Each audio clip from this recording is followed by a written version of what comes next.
ॐ जय जय जय नमोऽस्तु नमोऽस्तु नमोऽस्तु नमो रहन्ताणं नमो सिद्धाणं नमो ऐर्याणं नमो वज्रायाणं नमो लोये सर्वसाहं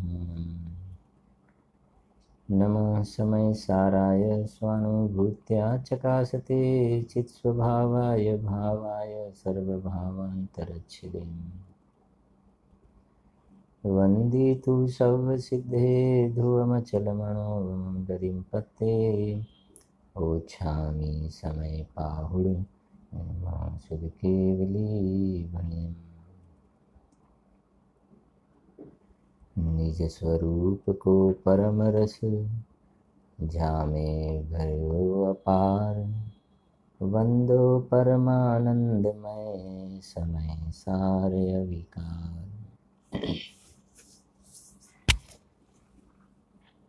अध्यात्म रसिक कविवर पंडित श्री बनारसी दास जी द्वारा रचित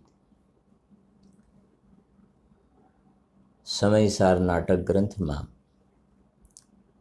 सम्यक दृष्टि जीवनी स्तुति एमां 6 नंबरना छंदनो छेल्ले स्वाध्याय कर्यो हतो। 7मा नंबरनो छंद से पेज नंबर से मूल ग्रंथ में 7 नंबरनु पेज से मूल ग्रंथ में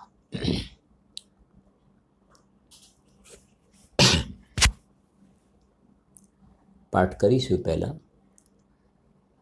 स्वार्थ के साचे परमार्थ के साचे चित्त साचे साचे बेन कहे साचे जैन मति है काहू के विरोधी नाही पर जाय बुद्धि नाही आत्म गवेशी न गृहस्थ है न जाति है सिद्धि रिद्धि वृद्धि दिसे घट में प्रकट सदा अंतर की लच्छी सो अजाची लच्छपति है दास भगवंत के उदास रहे जगत सुम सुखिया सदैव ऐसे जीव सम कीती है।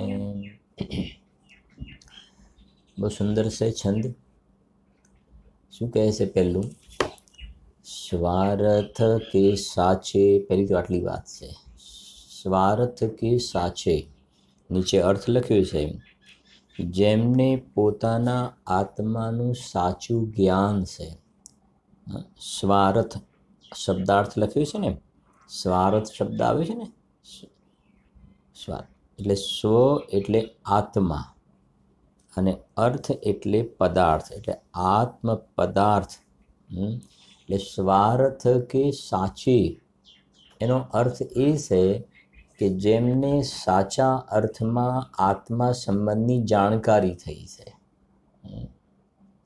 આત્મા બીજી સીધી વાત કરીએ કે જેમને આ આત્માનો અનુભવ થયો છે। સ્વાર્થ કે સાચે શબ્દ છે ને સાચે શબ્દ એ સાચે શબ્દ એને ઇન્ડિકેટ કરે છે કે માત્ર શાસ્ત્ર દ્વારા આત્માનું સ્વરૂપ જાણ્યું એવું નહીં।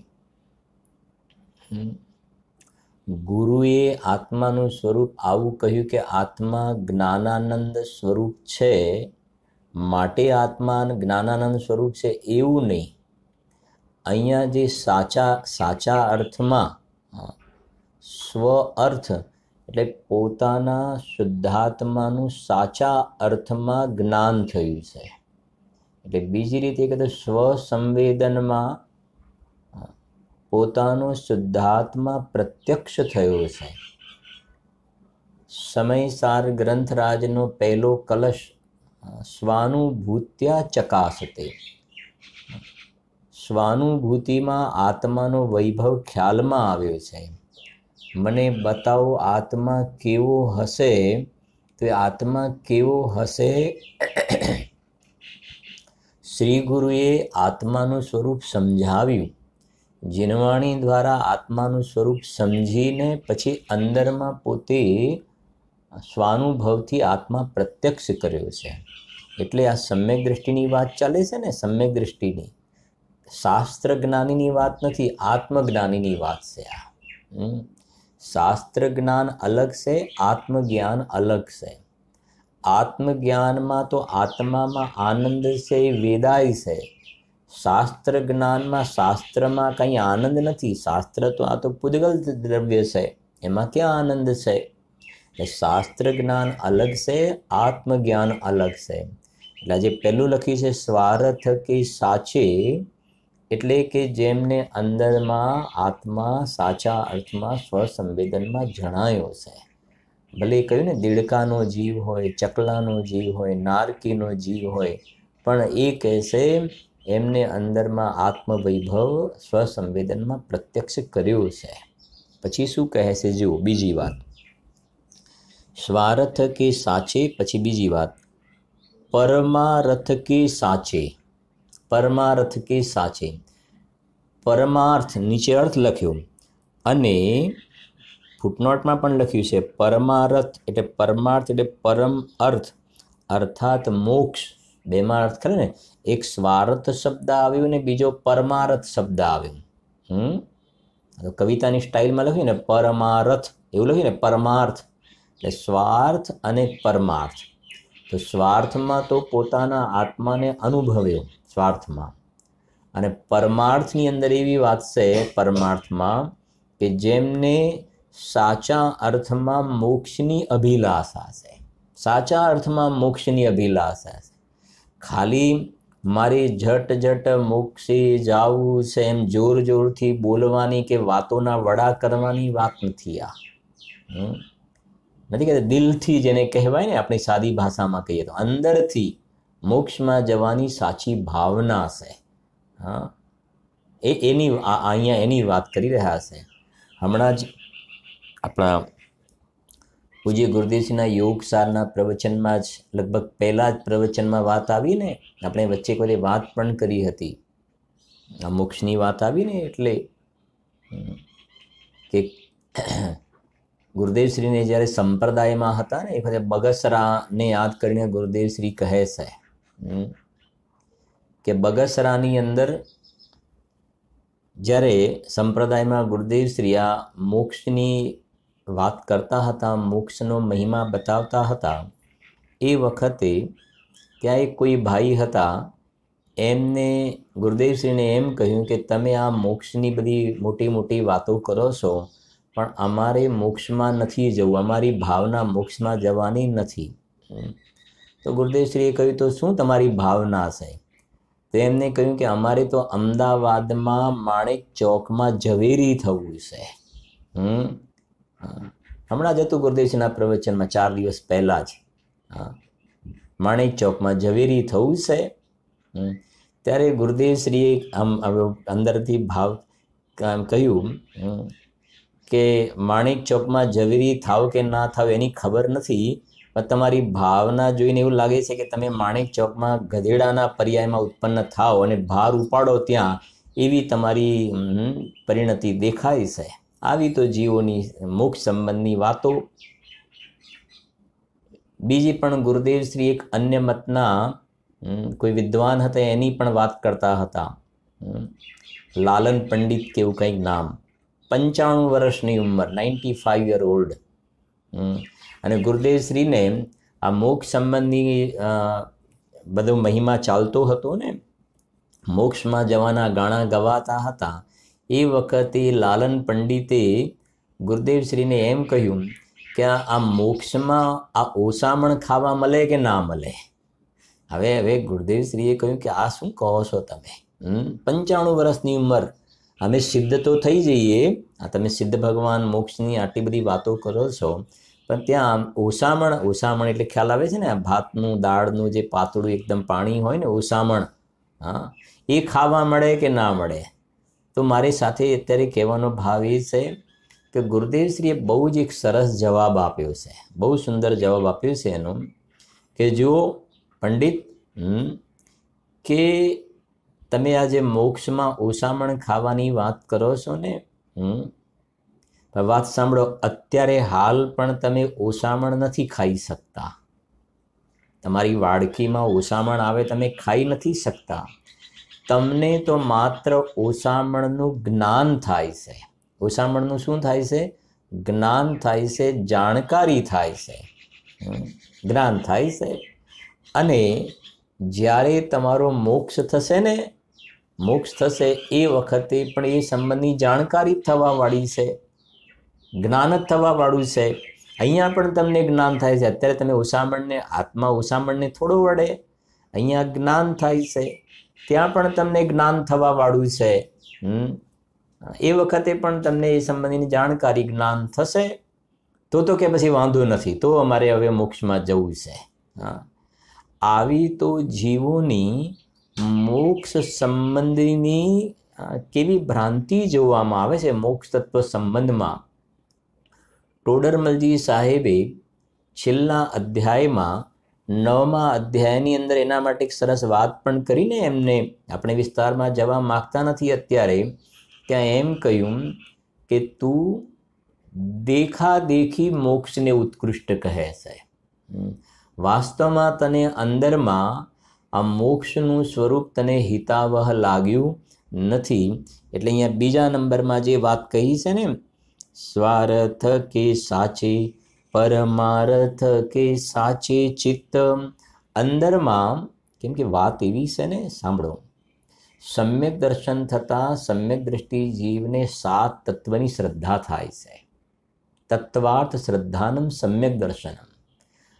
તો તત્વાર્થ શ્રદ્ધાનમ સમ્યક દર્શનમાં જીવ અજીવ આશ્રવ બંધ સંવર નિર્જરા મોક્ષ 7 તત્વમ, તેમાં મોક્ષની પણ શ્રદ્ધા થાય છે. મોક્ષનું સ્વરૂપ આવું હોય છે. હમે તો પૂર્ણ દશા હી ચાહીએ. એ મોક્ષના સ્વરૂપના અણસાર આવી જાય છે. ભાવ શ્રુત જ્ઞાન કેવલ જ્ઞાનને બોલાવે છે. ભાવ શ્રુત જ્ઞાનમાં સર્વજ્ઞ સ્વભાવી જે આત્માની અનુભૂતિ થતાં અંદરમાં મોક્ષનું શું સ્વરૂપ છે એનો નિર્ણય થઈ જાય છે. એટલે સમ્યક દ્રષ્ટિ જીવ સાચા અર્થમાં એમને મોક્ષની ભાવના છે. સાચા અર્થમાં મોક્ષની ભાવના છે. એટલે 2 વાત થઈ. સ્વાર્થ કે સાચે પરમાર્થ કે સાચે. પછી આગળ કહે છે ચિત્ત સાચે. ચિત્ત સાચે, પાછું ફરી ચિત્ત શબ્દ આવ્યો છે. ચિત્ત સાચે માને જેમનું હૃદય સાફ છે, જેમના હૃદયની અંદર, હૃદય એટલે સમજી ગયા ને, જેમના હૃદયની અંદર કોઈ કુટિલતા નથી, છલ કપટ નથી, હૃદયના જે સ્વચ્છ છે એમ કહેવું છે. સમ્યક દ્રષ્ટિ જીવ છે ને. અને મોટે ભાગે છે ને અજ્ઞાની મિથ્યા દ્રષ્ટિ જીવ તો પ્રાપ્ત પર્યાયમાં તન્મય છે ને, અને પ્રાપ્ત પર્યાય ઉપર દ્રષ્ટિ છે એટલે બધા કાવા દાવામાં લાગેલું છે.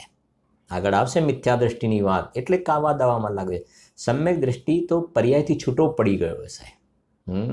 અને પોતાના ચૈતન્ય દ્રવ્યમાં અહમ બુદ્ધિ થઈ છે ને, એટલે હૃદયના સાફ છે એકદમ.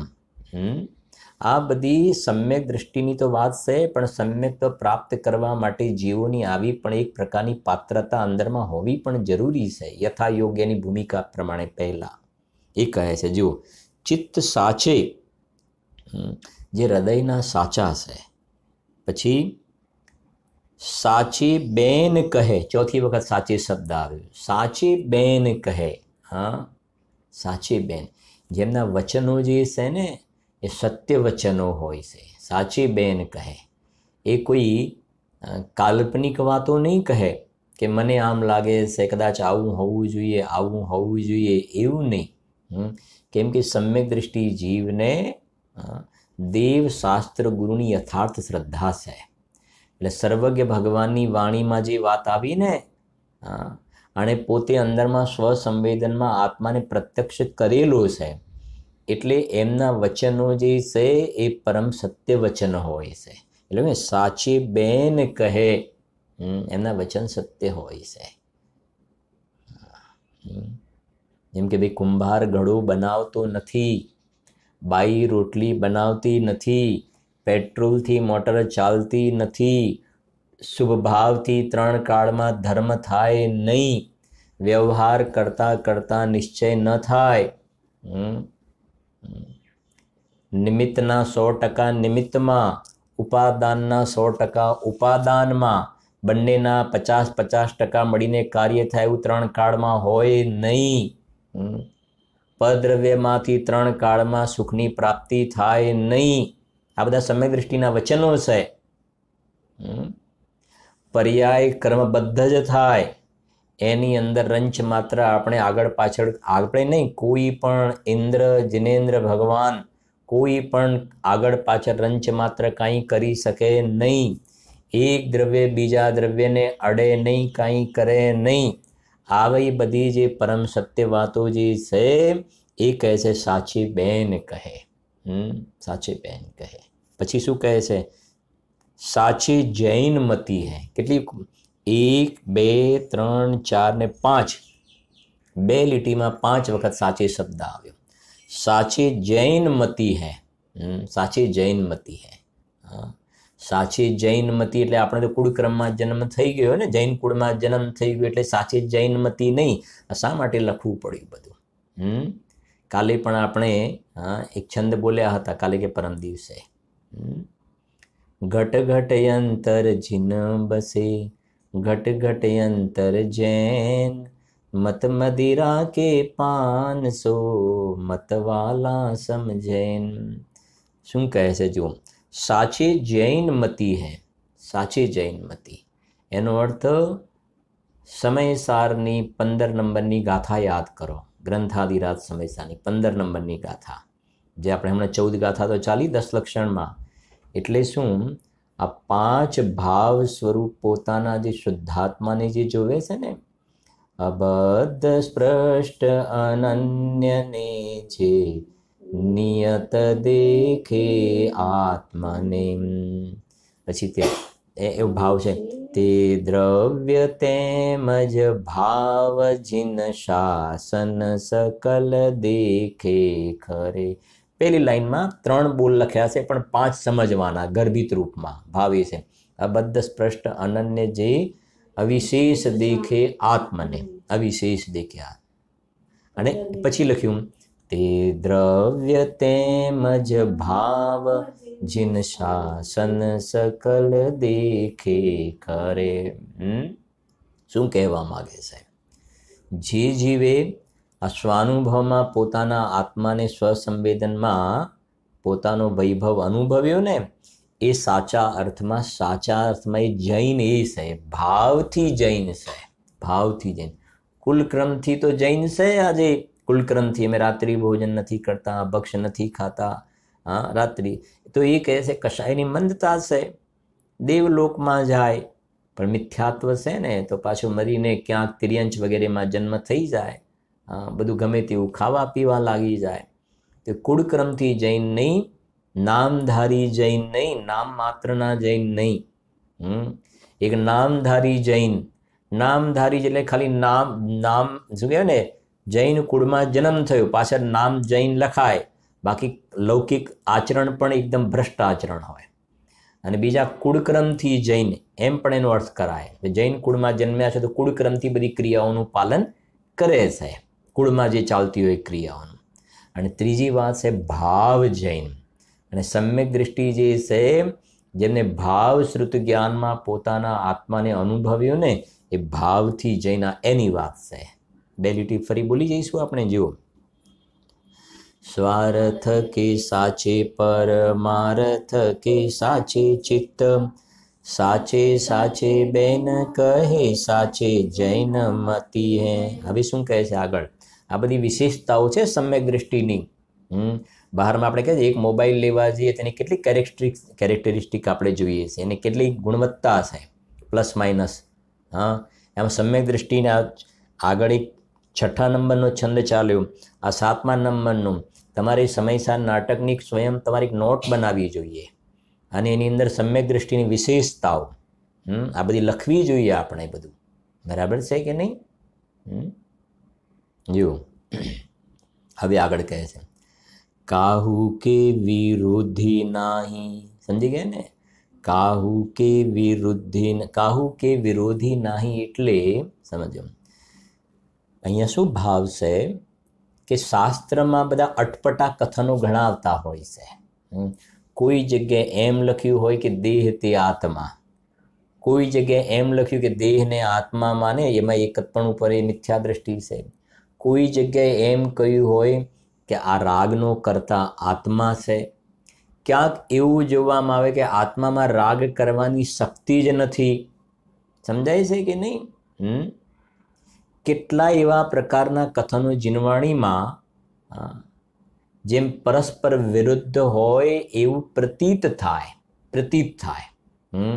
પણ સમ્યક દ્રષ્ટિ નયોના જ્ઞાતા છે, સ્યાદ વાતથી પરિચિત છે, અંદરમાં નય પ્રમાણ સંબંધનું યથાર્થ એમને જાણકારી છે ને, તો એમને કોઈ જગ્યાએ ક્યાંય કોન્ટ્રાડિક્ટરી નથી થતી. તમને કદાચ ખ્યાલ હશે, તમને એની વાત કરું. ગુરુદેવશ્રીના સમયમાં જ્યારે બધી વાતો આવીને બહારમાં, તો સામે ઘણા પ્રકારના પ્રશ્નો આવ્યા. આ વાત અંદરમાં જે બેસવી જોઈએ ને, ન બેસવાના કારણે કેટલાય સામે ઘણા પ્રશ્નો આવ્યા. અને એના પ્રમાણના રૂપમાં ખાનિયામાં એક ચર્ચા થઈ, મોટી ચર્ચા થઈ ખાનિયામાં. એની અંદર ક્રમબદ્ધ પર્યાય, નિમિત્ત ઉપાદાન, નિશ્ચય વ્યવહાર, વર્તમાનમાં તો આપણે આ જીવિત શરીર કહેવાય. અંદરમાં જ્યારે જીવ હોય ત્યારે તો આ શરીર જીવતું કહેવાય કે ના કહેવાય, જીવિત શરીરથી ધર્મ થાય કે ન થાય, આવા કેટલાય પ્રશ્નો આવ્યા. એ શા માટે પ્રશ્નો આવ્યા કે આ જે શબ્દાર્થ, નયાર્થ, મતાર્થ, આગમાર્થ, ભાવાર્થ, એ બધી પદ્ધતિને નહીં સમજવાના કારણે તમને એમ લાગે કે હમણાં સમજો. સિમ્પલ થોડું કરીને કહું. સવારે એક પ્રવચન કરવાવાળી વ્યક્તિ સ્વાધ્યાય કરાવતી વખતે એમ કહે, ગુરુદેવશ્રીની જ વાત લઈએ, ગુરુદેવશ્રીએ સવારે સ્વાધ્યાયમાં એમ કહ્યું કે આત્મામાં રાગ કરે એવી કોઈ શક્તિ જ નથી. અને બપોરના સ્વાધ્યાયની અંદર પ્રવચન સારના પેલા નય ચાલે છે, 47 નય, એમાં કરતું નય ને ભોગતૃ નય આવે છે. તેમ કહ્યું છે કે આ રાગનો કરતા, સમ્યક દ્રષ્ટિને જે રાગ થાય છે ને, એ કરતું નયથી જોવામાં આવે તો સમ્યક દ્રષ્ટિ રાગનો કરતા અને રાગનો ભોગતા છે. સવારે તો તમે કહો છો કે આત્મામાં રાગ કરવાની શક્તિ જ નથી, અને બપોરે કહો છો કે આ રાગનો કરતા છે, રાગનો ભોગતા છે. ખ્યાલ આવે છે? તો આ તો સવારની સાંજની વાત થઈ. અરે એક જ ગાથામાં પહેલી લાઈન અને બીજી લાઈન તમને યાદ કરાવો એટલે ખ્યાલ આવશે. પહેલી લાઈનમાં એમ કહ્યું, જીવ દેહ બંને એક છે, વ્યવહાર નયનું કથન આ, પણ નિશ્ચય, હવે લાઈન બદલાઈ ગઈ, બીજી લીટીમાં ચેન્જ, પણ નિશ્ચય તો જીવ દેહ કદાપી એક પદાર્થ નામ. પહેલી લાઈનમાં કહ્યું કે જીવ અને દેહ, જીવ દેહ બંને એક છે, એ વ્યવહારનું કથન છે. પણ નિશ્ચય તો જીવ દેહ કદાપ, પણ પરમાર્થથી જોવામાં આવે તો બંને કેવા છે? અલગ અલગ છે, એક ના હોઈ શકે. તો ક્યાંક વ્યવહારના કથન છે, ક્યાંક નિશ્ચયના કથન છે.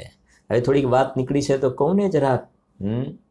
ઘણા શું સમજે છે આમાં કે આ તમે જે કહો છો કે બાઈ રોટલી ના બનાવે, નિશ્ચયથી ના બનાવે, પણ વ્યવહારથી તો બનાવે કે ના બનાવે? સમજાય? વ્યવહારથી તો બનાવે ને. તો ઘણા અધકચરો અભ્યાસ હોય ને તો કે હા ભાઈ નિશ્ચયથી તો ના બનાવે, પણ વ્યવહારથી તો બનાવે. ભાઈ પેટ્રોલથી ગાડી જે છે નિશ્ચયથી ના ચાલે, પણ વ્યવહારથી તો પેટ્રોલથી ચાલે કે ના ચાલે? ભલા માણસ, આ નિશ્ચય ને વ્યવહાર એવી રીતે નથી લગાવવાના. નિશ્ચય અને વ્યવહાર તો પ્રેઝન્ટેશનમાં લગાવવાના છે. એ રોટલી જે બની ને, લોટમાંથી રોટલી બની ને, એ કહે છે બાઈએ રોટલી ના નિશ્ચયથી બનાવી છે, ના વ્યવહારથી બનાવી છે. નિશ્ચયથી નથી બનાવીને વ્યવહારથી નથી બનાવી. સમજાય છે કે નહીં? રોટલી જે બની ને લોટમાંથી, એ લોટ સ્વયં રોટલી રૂપે પરિણમ્યો. હવે એનું કથન કરવું છે ને, તો આપણે એમ કથન કરીશું, નિશ્ચયથી જોવામાં આવે તો રોટલીનો કરતા લોટ છે, અને એ વખતે સંયોગમાં નિમિત્ત રૂપે બાઈ ઉપસ્થિત છે. તો નિમિત્તનું જ્ઞાન કરાવવા, સમજો, નિમિત્તનું જ્ઞાન કરાવવા વ્યવહારથી એમ કહેવાય કે બાઈએ રોટલી બનાવી. આટલું તમારે યાદ રાખવાનું છે. નિમિત્ત અને વ્યવહાર બે શબ્દ આવ્યા. નિમિત્તનું જ્ઞાન કરાવવા વ્યવહારથી એમ કહેવાય કે બાઈએ રોટલી બનાવી. ખરેખર બાઈએ રોટલી ના નિશ્ચયથી બનાવી છે, ના વ્યવહારથી બનાવી છે. સમજાય છે કે નહીં? એક વખતની વાત છે, હું ને રજનીભાઈ ક્યાંક ભાયંદરમાં કે કોઈ પ્રોગ્રામ હતો મારા ખ્યાલથી, ને ટ્રેનમાં સાથે હતા, અમદાવાદથી બેઠા હતા બંને, અને થોડી અમે ચર્ચા કરતા હતા, અને બાજુમાં જ કોઈ ભાઈ હતા. તો એ ભાઈ હતા, એ થોડી ચર્ચા કરતા હતા. તેમને કીધું કે તમે સોનગઢ પેલા કાંજી સ્વામીને માનો છે? મેં કીધું હા, એ મારા ગુરુ છે. મેં કીધું એમ. તો કે પેલા કુંભાર ગળો બનાવે ને એને બાઈ રોટલી બનાવીને એ કાંજી સ્વામી ને એવું કહેતા હતા. ખ્યાલ આવે છે કે નહીં? મને અમારા તલોદની અંદર પણ એક તલોદના પેલા ગોટા બનાવવાવાળા એક ભાઈ હતા, દેવચંદભાઈ. એ પણ જ્યારે મળવાનું થાય ને, હવે તો દેહ છૂટી ગયો, તો પહેલાં જ્યારે મળે ત્યારે કહે કે આ કાંજી સ્વામી એટલે પેલું આ બાઈ રોટલી બનાવે નહીં, કુંભાર ઘડો બનાવે નહીં, પછી સમજાણું કાંઈ. પછી બીજી વાત પણ કરે, આ ધન તો ધૂળ છે, માટી છે. આવી જે અમુક જે વાત જે છે ને, એ જૈન અને જૈનેતરની અંદર પણ ગુરુદેવ શ્રી અમુક જે સિદ્ધાંતો દ્વારા તો પ્રસિદ્ધ થયેલા છે. હા, ખ્યાલ આવે છે ને? એટલે અહીંયા જે લખ્યું છે ને, કાહુ કે વિરોધી નાહી, શાસ્ત્રમાં અટપટા જે કથનો આવતા હોય ને, એ બધાની અંદર સમ્યક દ્રષ્ટિ જીવને ક્યાંય કોઈ જાતિનો અંદરમાં એમને વિરોધ ભાસતો નથી. આગળ કહે છે, જુઓ, કાહુ કે વિરોધી નાહી, પછી પર જાય બુદ્ધિ નાહી. આહા, કેટલી સરસ વાત લખી છે. પર જાય બુદ્ધિ નાહી, પર જાય બુદ્ધિ નાહી એટલે પરજાય. હવે જો પર જાય આવું શબ્દ લખ્યું છે, પર જાય એટલે પર્યાય, પર્યાય બુદ્ધિ નથી. એટલે બીજા શબ્દોમાં કહીએ ને, પ્રાપ્ત પર્યાયમાં જે મિથ્યા દ્રષ્ટિ તન્મય થયું છે, પ્રાપ્ત પર્યાયમાં એટલે બધાને ખ્યાલ આવી જવું જોઈએ. ટોડરમથી સાહેબનું વાક્ય છે ને, હું ભ્રમથી ભૂલીને પ્રાપ્ત પર્યાયમાં તન્મય થયો. એટલે આ જે શરીર મળ્યું ને, કે હું મનુષ્ય છું, પુરુષ છું, સ્ત્રી છું, હું એજ્યુકેટેડ છું, બધી ડિગ્રીઓ લાગેલી હોય ને, આ બધી પ્રાપ્ત પર્યાયવાળી વાત છે. બધું લગાડી દેવું તમને. એન્જિનિયર છું, ડાક્ટર છું, આ છું, તે છું, અથવા તો કોઈ ઓફિસની અંદર આટલી કંપનીઓનો શું તમે કહો છો, CEO, ચેરમેન છું, ડાયરેક્ટર છું, ડેપ્યુટી ડાયરેક્ટર છું, ડિરેક્ટર છું. હા, આ બધા શિંગડા લાગેલા છે ને, બધા ખોટે ખોટા અંદરમાં. હા, એવો પોતાને માને છે. તમે સાંભળેલું પણ હશે. પ્રાપ્ત પર્યાયમાં તન્મયની વાત છે ને, પર આ સમ્યક દ્રષ્ટિની આવી પરિણતિ નથી હોતી, પણ આપણે મિથ્યા દ્રષ્ટિ તરફથી સમજાવવું પડે છે ને. અને આવી આચાર્ય દેવની પણ શૈલી છે સમયસાર વગેરેમાં, અસ્થિ નાસ્તિ વાળી વાત, અસ્થિને દ્રઢ કરવું છે. એટલે આને આ પ્રાપ્ત પર્યાયમાં તન્મય છે એટલે સમજાવવું પડે છે. જો કેવી રીતે તમને સમજાવવું ખ્યાલ આવશે. કેવો એવો તો તન્મય છે ને, 70 વર્ષ 80 વર્ષ થાય તો એ જીન્સનું પેન્ટ ને ટી શર્ટ એને નથી છૂટતા. એવું આ પ્રાપ્ત પર્યાયમાં તન્મય છે. સમજાય છે કે નહીં? હા, 80 વર્ષનો થાય તો એ પાછો પહેરે અને પાછા એના ફોટા પાડે ને જાહેર કરે 80 વર્ષના કાકા. સમજાય? 70 ગણો, 75 ગણો. પાછા કોઈ કે ના, અમારે તો 70 જ છે, અમારે તો પડાય ફોટા આવા. સમજાય છે કે નહીં? આ શું બતાવે છે? પ્રાપ્ત પર્યાયમાં તન્મય ખબર પડે છે કે નથી પડતી વાત? મેં વચ્ચે કદાચ કહ્યું પણ તમે સાંભળ્યું પણ હશે કે હવે તારે આજે 60-70 વર્ષ થયા. હવે પેલા ઓફિસમાં બધા સર કરે ને, ઓફિસમાં જાય એટલે પાછી એની ગાડી ખોલવા વાળો એક માણસ અલગ હોય, જાય ને એટલે પાછો ઉતરે, એની બેગ લેવા વાળો અલગ હોય, જઈને એની રિવોલ્વિંગ ચેર પર બેસે. હવે બધા સર કરતા હોય ઓફિસમાં, અને પછી એ બહાર નીકળે ને, કદાચ ઓફિસમાંથી જ્યારે બહાર નીકળે એ બધું કોઈ લોકલ પર્સન હોય બહારનું કોઈ, તો કાકા જોજો કંઈક આગળ પડ્યું છે તમારી આગળ. હવે એને કાકા કહે તો એની અંદરમાં એવું હર્ટ થાય કે બધા આજે શું કહેવાય 8 કલાકથી મેં 80 વખત સર સાંભળ્યું, 80 વખત બધા સર અંદર ઘૂસી ગયો કચરો, અને સીધું કે કોઈ કાકા અને કોઈ દાદાએ કહી દે વળી, દાદા જોજો આગળ પડી ના જાઓ, લપસી ના જાઓ તમે. તો એને લપસી જવા કરતાં દાદાનું વધારે, કાકાનું વધારે દુઃખ થાય છે. ઘેર દર્પણમાં જોજો કે દાદા લાગુ છું, દાદા લાગુ છું, કાકા લાગુ છું, ઉંમર દેખાય છે મારી, સમજાય છે કે નહીં? હા, આનું નામ છે પ્રાપ્ત પર્યાયમાં તન્મય. પ્રાપ્ત પર્યાયમાં તન્મય. હું દ્રષ્ટાંત લંબાવતો નથી, તમને પછી કોઈ વખત હશે તો કહીશ. હા, ગુરુદેવ દ્રષ્ટાંત તો બેસ કાળિયા કૂતરાની વહુ છે કે નહીં ખ્યાલ? તમને ઘણાને ખ્યાલ હશે. અધ્યાસ થઈ ગયો જીવને, અધ્યાસ સમજે, ભ્રમ, અધ્યાસ ભ્રમ થઈ ગયો. બધા એને આને આ બોલ કરે ને, બધા ઓફિસમાં મેડમ મેડમ મેડમ મેડમ કરે, અને જેવા બહાર નીકળે ને પછી કોઈ કે માસી જરા જોજો પડી જશો. મેડમ, આજે મેં 100 વખત મેડમ મેડમ સાંભળીને બહાર નીકળે ને માસી કોઈએ કહ્યું, આંટી કહી દીધું, સમજાય? જે ફલાણું જે કહેતા હોય, કાકી, કોઈ વળી કાકીએ કહી દે, કોઈ ગામડાનું હોય તો હા કાકી કહી દીધું મને. હા, ખ્યાલ આવે? આ અંદરમાં પોતે એક પોતાની આ શરીર સંબંધની અવસ્થાને પણ એ રિયલ ટ્રુથ હોવા છતાં પણ અંદરમાં પોતે સ્વીકાર કરવા માટે તૈયાર નથી. એનું નામ છે પ્રાપ્ત પર્યાયમાં તન્મય.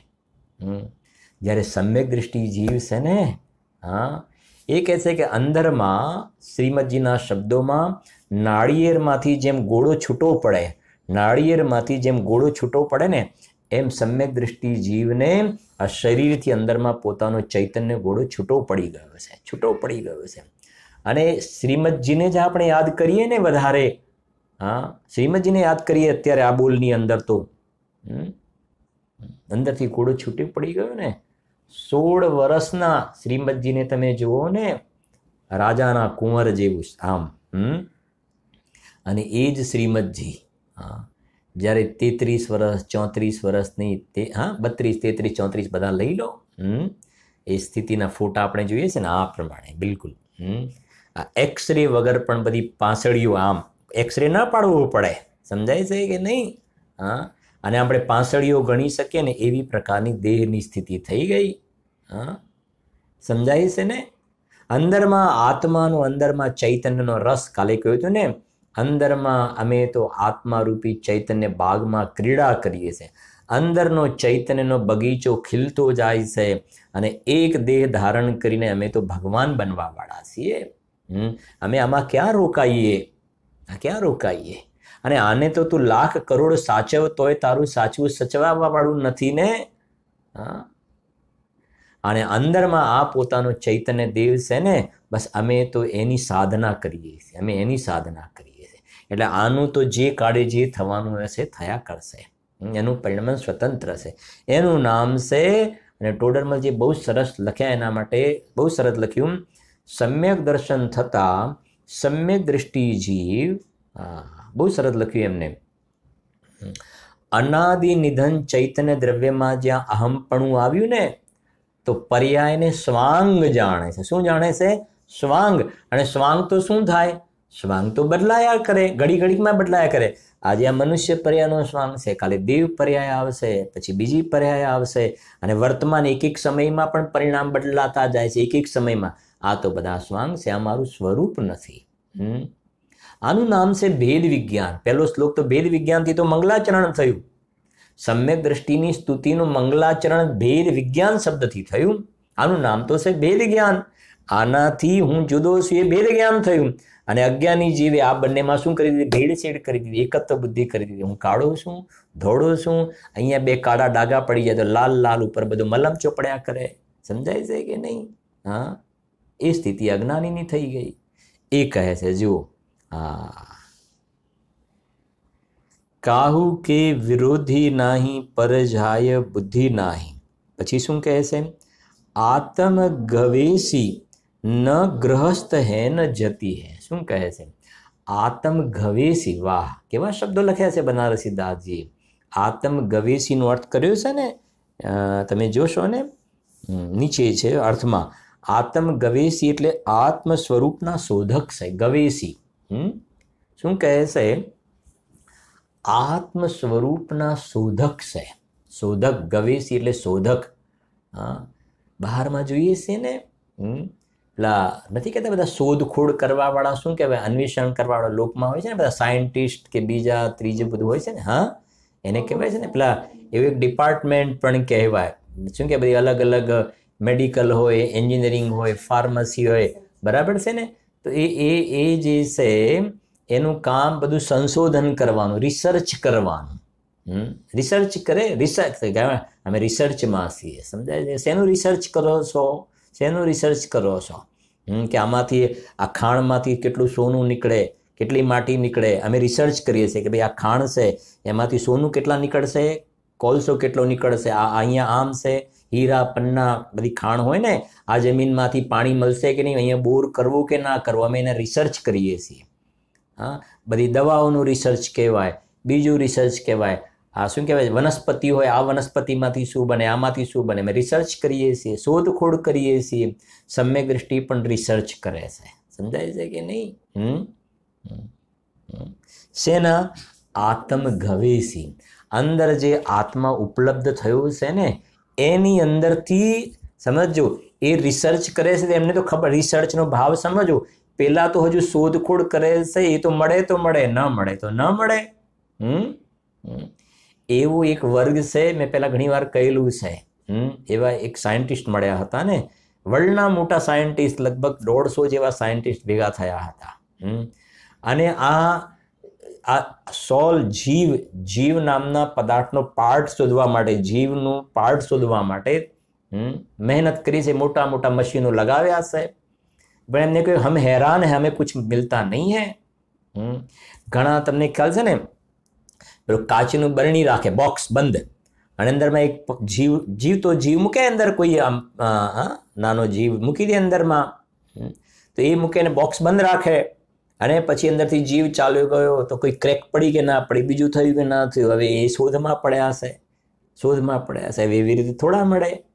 હા, અરે એ તો એમાંથી તો તેજસ અને કારમાણ નીકળી જાય છે શરીર.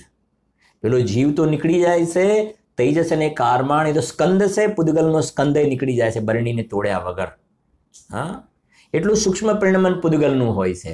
આવો મનુષ્ય દુર્લભ ભવ આવી ખોટી શોધખોળમાં ચાલ્યો જાય છે, અને સમ્યક દ્રષ્ટિએ આત્માને શોધી તો કાઢ્યો છે, પણ હજુ અંદરથી વધારે એમને પોતાને વૈભવ પ્રાપ્ત કરવું છે ને, એટલે આત્મગવેષી. પછી શું લખ્યું છે? ન ગ્રહસ્થ હે ન જતી હે. એ બહારમાં જે ગ્રહસ્થ દશા છે, બહારમાં સંયોગમાં ગ્રહસ્થ દશા છે, અને ત્યાર પછી અમારી જતી દશા બહારમાં આવશે. જતી લખે, ન જતી એટલે મુનિ દશા, જતી એટલે મુનિ દશા. પણ સમ્યક દ્રષ્ટિ જાણે છે કે આ ગ્રહસ્થ દશા અને મુનિ દશા એ તો પર્યાય છે. ઉપર જ આવ્યું ને, પરજાય બુદ્ધિ નહીં. આ બધા તો સ્વાંગ છે. અમે ના ગ્રહસ્થ છીએ ના જતી છીએ, અમે તો હું પરમાત્મા છું. બસ, હું પરમાત્મા, હું તો જ્ઞાયક છું. બસ, છઠ્ઠી ગાથા યાદ કરી લો સમયસારની. કુંદ આચાર્યદેવ શું કહે છે? નથી અપ્રમત કે પ્રમત નથી. હવે એ કુંદ આચાર્ય છઠ્ઠા સાતમા ગુણસ્થાનમાં ઝૂલવાવાળા પ્રમત અને અપ્રમત દશા, પણ એ દશામાં હું નથી. હું છું ત્યાં એ દશા નથી, અને જ્યાં દશા છે ત્યાં હું નથી. એમ સમ્યક દ્રષ્ટિ કહે છે ગ્રહસ્થ અને મુનિ દશામાં અમે નથી, અને અમે જ્યાં અહમપણું સ્થાપિત કર્યું છે ને ત્યાં આ બધી દશાઓ નથી. 4 પંક્તિ થઈ ને, બરાબર? બોલી જઈશું આપણે 4 પંક્તિ. જો, સ્વાર્થ કે સાચે પરમાર્થ કે સાચે ચિત્ત, સાચે સાચે બેન કહે સાચે જૈન મતી હૈ, કાહુ કે વિરુદ્ધિ નહીં પર જાય બુદ્ધિ નહીં, આત્મ ગવેષી ન ગૃહસ્થ હૈ ન જતી હૈ. હવે આગળ કહે છે, શું કહેજો? સિદ્ધિ રિદ્ધિ વૃદ્ધિ દિશે ઘટ મેં પ્રગટ સદા. વાહ, શું કહે છે? સિદ્ધિ, પછી બીજો કયો શબ્દ છે? રિદ્ધિ. ત્રીજો કયો છે? વૃદ્ધિ. દિશે ઘટ મેં પ્રગટ સદા. આ સિદ્ધિ, સાધ્યની સિદ્ધિ મારી પર્યાયમાં સમ્યક દર્શન જ્ઞાન ચારિત્ર પૂર્ણ રૂપથી પ્રગટ કરવા છે, મારે ભગવત દશા પ્રગટ કરવી છે. તો એ સાધ્યની સિદ્ધિ મને ક્યાં દેખાય છે? અંદરમાં દેખાય છે. સમજાય છે શું કહેવા માંગુ છું? સિદ્ધિ ઘટ મેં પ્રગટ સદા, ત્રણેયમાં લગાવવાનું. રિદ્ધિ ઘટ મેં પ્રગટ સદા, વૃદ્ધિ ઘટ મેં પ્રગટ સદા. દિશે શબ્દ પડે છે ને, દિશે એટલે અંદરમાં અમને દેખાય છે. અમને સમજો, અમને આ ચતુર્થ ગુણસ્થાન પ્રગટ થયું છે ને, મોક્ષ માર્ગ પ્રારંભ થયો છે, પણ અમને મોક્ષની સિદ્ધિ અંદરમાં દેખાય છે. અમને અમારો મોક્ષ અંદરથી આવશે, અમને દેખાય છે. બહારમાં કંઈ શરીરની ક્રિયામાંથી કે ભગવાનના ભજન ભક્તિ કરવાથી મોક્ષ નહીં આવે. હા, સમજાય છે આખી વાત છે ને. અષ્ટપાઉડની ગાથાઓ આપણે ઘણીવાર કહી છે. પાંચેય છે આત્મા મહી, આત્મા શરણ મારું ખરે. સમજાય છે ને. અરહંત સિદ્ધાચાર્ય અધ્યાપક શ્રમણ પરમેષ્ટિ જે, પાંચેય છે આત્મા મહી, આત્મા શરણ મારું ખરે. સમ્યક દ્રષ્ટિ જાણે છે કે આમાંથી બધી દશાઓ આવશે, એમને દેખાય છે, અંદરમાં સામર્થ્ય દેખાય છે. સમજાય છે? જુઓ કેવી રીતે. જેમ આપણે કહીએ દિવાસળી હોય ને, દિવાસળી, તો દિવાસળીનું જે આગળનું જે પેલું ટોપકું હોય છે ને, તો એમાં આપણને અગ્નિ દેખાય છે જ્ઞાનમાં, એમાં અગ્નિ પ્રગટ થવાની શક્તિ, આમાંથી અગ્નિ આવશે. એમ સમ્યક દર્શન થાય છે ને, તો દેખાય છે કે આમાંથી મોક્ષ આવશે, આમાંથી સાધ્યની સિદ્ધિ થશે. એટલે સિદ્ધિ અંદરમાં દેખાય છે, બહારમાં નહીં. હા, સિદ્ધિ અંદરમાં. પછી બીજું શું લખ્યું છે? રિદ્ધિ. રિદ્ધિ. આ બધી દર્શન, જ્ઞાન, ચારિત્ર, ચૈતન્ય રત્નાકર, સમયસારમાં શબ્દ લખ્યો. હા, બધી રિદ્ધિઓ અંદરમાં છે. એક સમયમાં આખું લોકાલોક જણાય એ રિદ્ધિ અંદરમાં છે. દરેક સમયે અનંત સુખ ભોગવાય એ રિદ્ધિ અંદરમાં છે. હા, દરેક સમયે વીતરાગતા વેદાય એ રિદ્ધિ અંદરમાં છે. દરેક સમયે સર્વજ્ઞતા વેદાય એ રિદ્ધિ અંદરમાં છે. દરેક સમયે અનંત શાંતિ વેદાય રિદ્ધિ અંદરમાં છે. બહારની જળ રિદ્ધિઓ નહીં, એ રિદ્ધિઓમાં તો કોઈ દમ નથી, તો પુણ્યનો ફળ છે. આ પુરુષાર્થના ફળમાં આ રિદ્ધિઓ અંદરથી આવશે બધી અમને. એટલે સિદ્ધિ, રિદ્ધિ. પછી શું છે? વૃદ્ધિ. અને વૃદ્ધિ એટલે અમને જે આ ચતુર્થ ગુણસ્થાન પ્રગટ થયું છે ને, મોક્ષ માર્ગ પ્રારંભ થયો છે. હવે એ શુદ્ધિની વૃદ્ધિ પણ ક્યાંથી થશે? શુદ્ધિની વૃદ્ધિ પણ આ જે અમે ચૈતન્ય દેવ જોયો છે ને, એમાં વિશેષ વિશેષ સ્થિરતા કરતા જઈશું ને, તો અમારી પર્યાયની અંદર વૃદ્ધિ પણ એવી રીતે થશે. વૃદ્ધિ કાંઈ બહારથી થવાવાળી નથી. એટલે શુદ્ધિની પ્રાપ્તિનું કારણ પણ અંદરમાં છે, વૃદ્ધિનું કારણ પણ અંદરમાં છે. એટલે સિદ્ધિ પણ અંદરમાં છે, રિદ્ધિ પણ અંદરમાં છે, વૃદ્ધિ પણ અંદરમાંથી આવે છે. એ બધું સામર્થ્ય અંદરમાં છે.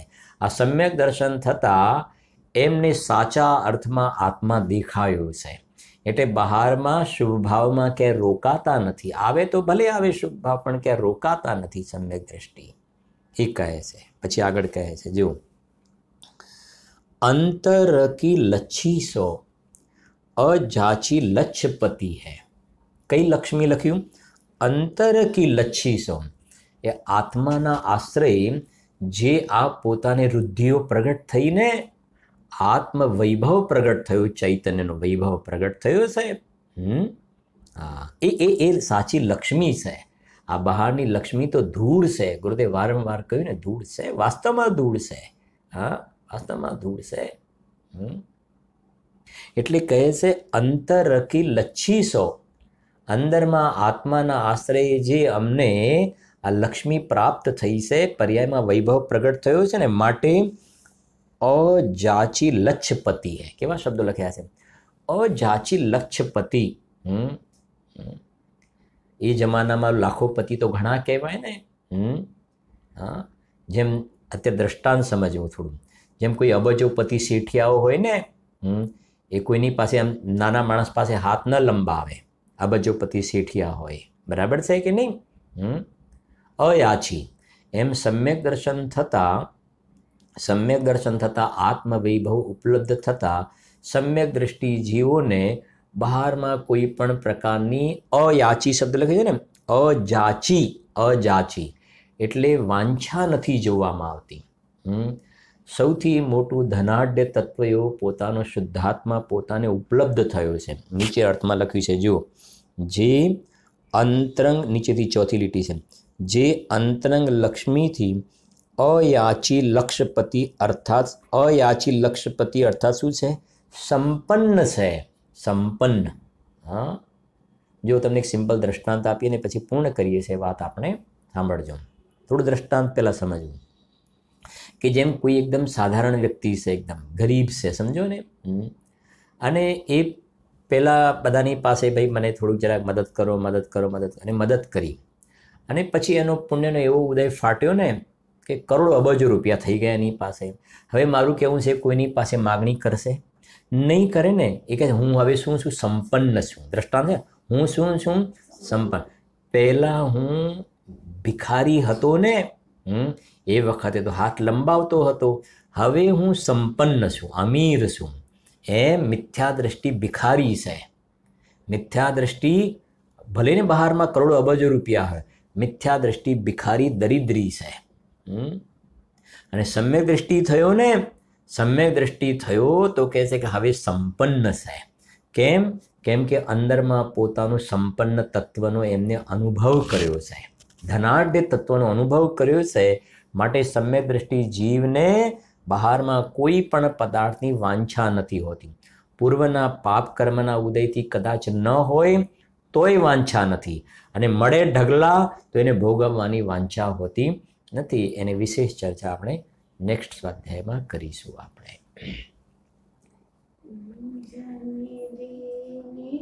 મેં बताई अनंत उपकार हैं उसके लिए जिन वाणी माँ को वंदना शत बार है, वंदना शत बार है.